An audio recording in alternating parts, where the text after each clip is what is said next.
Ah, ah, oh, that's so hot. That's a tea, by the way, not a coffee. How's it going, my G's? Hope you're all doing well. I'm very, very tired today because I was out DJing last night here in Berlin, and as much as I had a great time and didn't get much sleep, I woke up today just, I kind of wanted to just relax, but I felt so inspired. I wanted to sit down and do some sound design. And I made a little free patch for you guys today because even though I was out enjoying my night and sort of connecting with the audience and like through music, my allegiance is really with you guys. Don't tell them, but I really want to connect with you guys because you are actually like music geeks like me, I believe. Anyway, so I've made a little free lead vital preset for you guys called the REEO. No, it's not actually called that. It's called the 555 free lead. And let me quickly play it for you, and you can see if you want to stick around or not. But even if you don't think the lead is amazing, there's a few cool tips that I've done that I want to share with you guys that you can sort of transfer across any vital patch. So let's have a quick listen to what I've done anyway.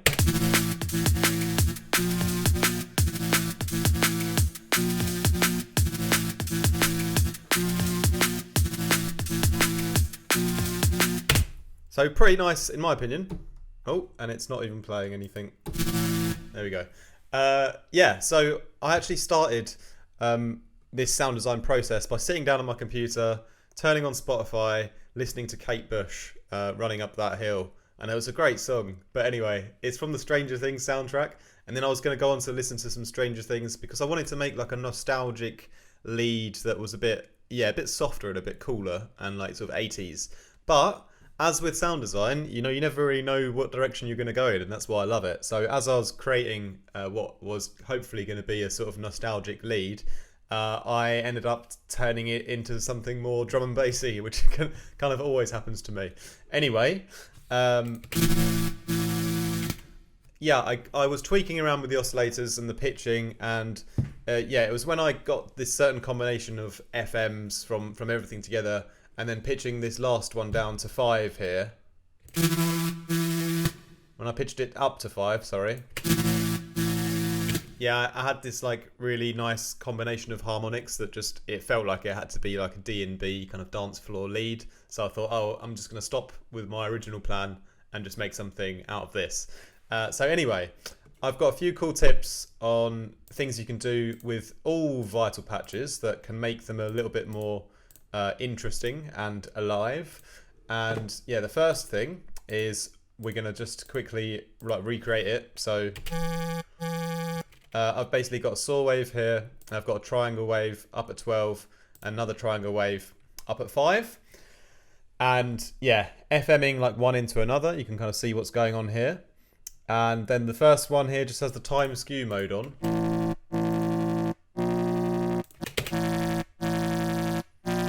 Which basically just creates all of these extra harmonics. And then I've got a bit of pink noise here, which I really like these days, much more than white noise because it's a little bit softer. But because of all the low-end rumble that's in it, you can just filter it out here. So just take that out, blend that all together.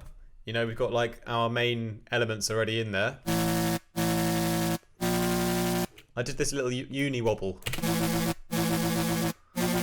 where it basically just macros to the unison of this second oscillator, but it's a little bit overbearing, so I decided not to use it in the end. But here you've already got a really nice like sort of gritty texture, which is just from the FM amounts and the exact pitching. And the other thing I wanted to talk about with the FM amounts is I've actually tracked them to the note now, so each note is going to be slightly different on the keyboard. You can see how far it comes up the knob here. If I go higher, you see the line changes, goes up like slightly more. And the best way to get that balance was if I sort of recreate what I had here from the oscillator 2. So it's a 0.415, right? So if I was designing the patch normally, and I would have tweaked my FM to be around here, all I'm going to do is I'm going to put on a note here. Then I'm going to bring it back all the way down to the bottom. I'm going to turn up the note amount. And by playing the same note, I'm going to look for that line, that secondary line that comes up, and make sure it's in around the same position where my original sort of planned tweak parameter final decision choice setting was.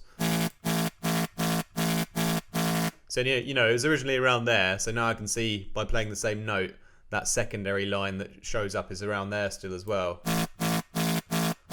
But what that means now is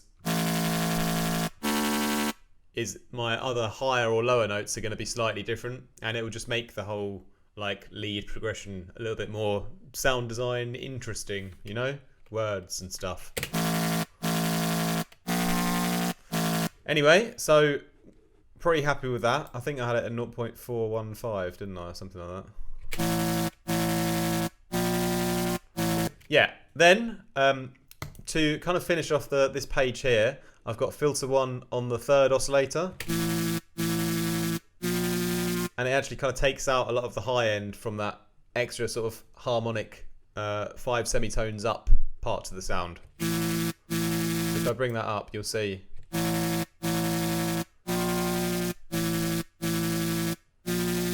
Taking out a bit of the high end there on a filter, which has a little bit of movement on it, just on an LFO2 here, just kind of goes on a little saw down. It's very small in the background, you don't really notice that movement, but it's just kind of giving it a little bit of extra life in sort of detail. But yeah, that's like the main part to this. Like the main tip here really was to, you know, experiment a bit more with the note tracking, and you know, once you've picked your good FM spots, you know, bring it back down all the way to the left, turn up the note tracking, and then make sure it's sort of, you see that secondary line go back to where you sort of were at the beginning, and then it means you can nicely have these little alterations and changes when you change notes in the progression. Anyway, yeah, the next part was adding in a filter here, and this filter is where I've got this volume modulation going on in the sound here. So if I go down to LFO 1, see I've got this really quick up and down fast volume flutter essentially. So what I've done is I've tracked it to the mix of this low pass filter. So if I turn up my low pass filter all the way, I've taken it all the way to the left, so it basically cuts out all of the sound. And then if I turn the mix back, it's going to be, you know, just everything's running through like normal. And then by modulating that mix on my LFO1 here, you can see it's going to take out all of the volume at once. So it's not really a filter, it's basically volume modulation. So it's tracked in such a way that at the bottom it means that the volume is on, and every time it goes up right to the top, that will cut out the volume. So by having these little quick nuggets here, I have this little fluttery effect at the start of my note,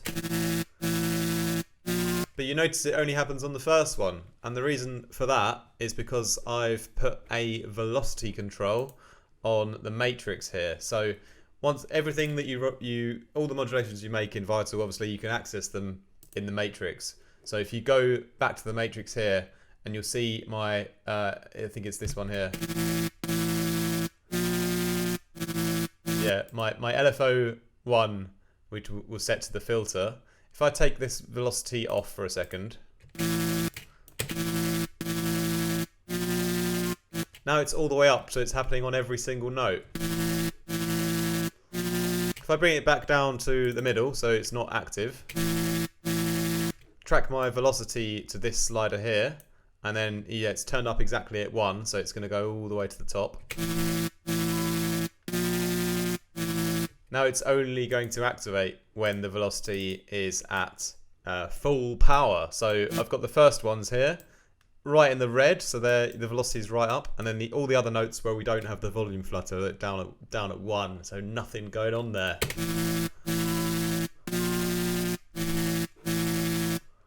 So playing that in with the drums.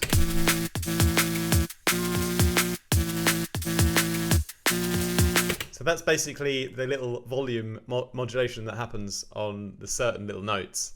But now we're actually going to move on with the rest of the effects where we just pimp out the sound. So a bit of chorusing here. So all that's really doing, yeah, just, you know, we know what a chorus does, spreading the sound a bit, just mixing it in with the depth and everything. Nice bit of reverb. Nice bit of soft clipping distortion. Nice bit of compression with the attack and the release up and the mix up. This kind of just fattens out the low end a bit in this case. Doesn't always do that, but it sounded quite nice here. And then a little bit of a mid-range boost and a bit of a high shelf with the EQ. Just to finish the sound off.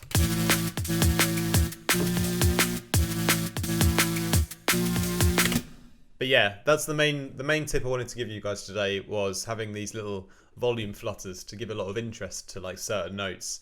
And, you know, I was thinking of a practical way how you could control it. And the best way I thought was to, you know, just track that to the velocity. So basically make the modulation, you know, as you would, but then go into the matrix and then control the amount in the matrix via the velocity. I hope that makes sense. I hope it's not too overcomplicated.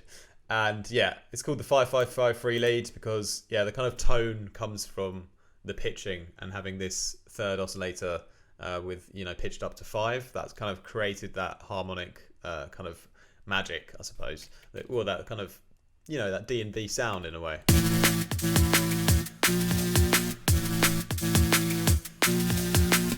Finally, I just did like a little bit of a volume shaping on the overall sound. So softened the attack a little bit and then gave a little bit of a kind of a little decrease in the sustain, so it's a little bit more loud at the very start of each note, and it kind of ducks down just a little bit. And I think that's, oh yeah, one last little thing. I did put a bit of vibrato on the whole patch. So all I did for this, in this case, put an LFO 3 over to the transpose mode here. So is it the transpose? Yeah, it should be on there anyway. Voice transpose, there we go. There it is. And I've put it enter value 1, so it's kind of going to be 1 semitone. And so if I bring this all the way up, you'll really hear the difference. You'll really hear the vibrato a lot. We can control the exact amount of vibrato you want just by bringing this down. So a little bit of that overall pitch wobble on the whole patch, just to kind of give the whole thing a little bit more of a natural feeling.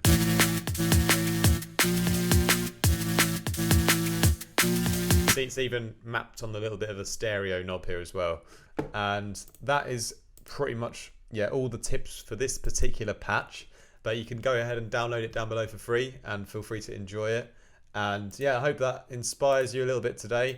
One more thing I did was I did put a little sidechain on my LFO tool, just a sidechain to the kicks as well. So it's got even more kind of volume dynamism to it.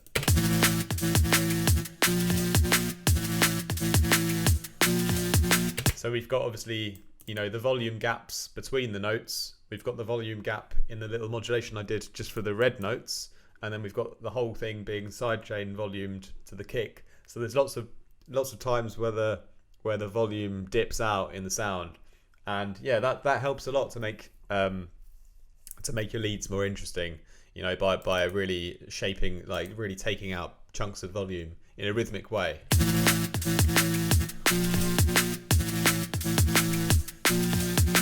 Yeah, so feel free to go ahead and use that.